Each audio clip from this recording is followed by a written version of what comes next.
we covered today was the second derivative test. We did skip the other pages. This is the second derivative test.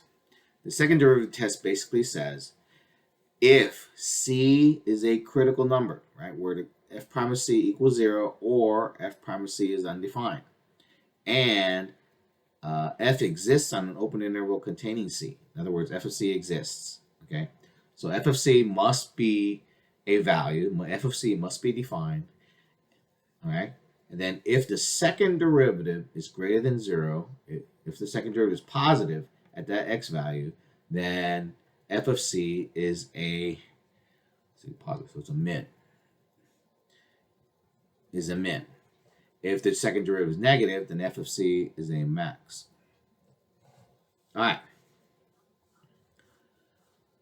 So let's do this one, okay? So what I'm going to do, this is going to run out of space really quick. I'm not doing an example. We're going to do an example later in class, so you're not missing anything. All right. So I'm going to just do it right here. All right. So first thing we're going to do is take the first derivative. First derivative is negative 15x to the fourth plus 15x squared. And it's going to take the second derivative. It's going to be negative 6x cubed plus 30x. Take out a negative 30x. Actually, I don't care. Leave it like that. All right. Now, what we're trying to do, remember the second derivative test tells you whether it's a max or min. The second derivative test tells you whether it's a max or min. So that means we've got to find the critical numbers of the first derivative first. So let's do that. So we've got to do negative 5x to the fourth plus 15x squared, set it equal to 0, factor out a negative 15x squared. That's going to give me x squared minus 1.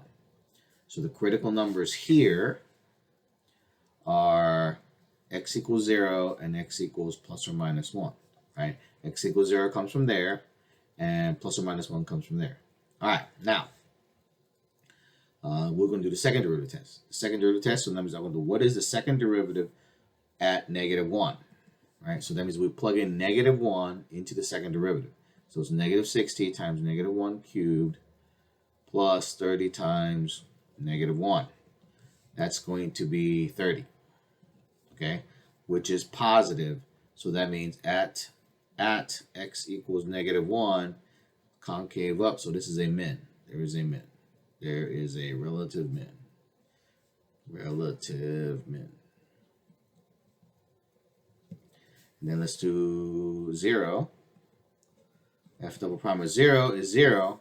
When that happens, second derivative is inconclusive. Inconclusive.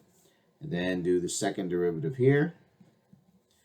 Plug in 1 into the second derivative, and you get, so it's negative 60 times 1 cubed plus 30 times 1.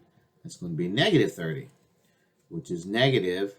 So at x equals 1 is a relative, let's see, it's concave down, so it's a max. Relative max. All right? So what do we do if the second derivative test is inconclusive? That means we've got to do a sign chart for the first derivative. So now we've got to go back to the first derivative, okay? So at x equals 1, negative 1, there is a min. At x equals positive 1, there's a max. So what's happening at 0? So that means we've got to go back to the original function. And what happened to the original function? We had a critical numbers at negative 1, 0, and 1. Okay. And what do we got here?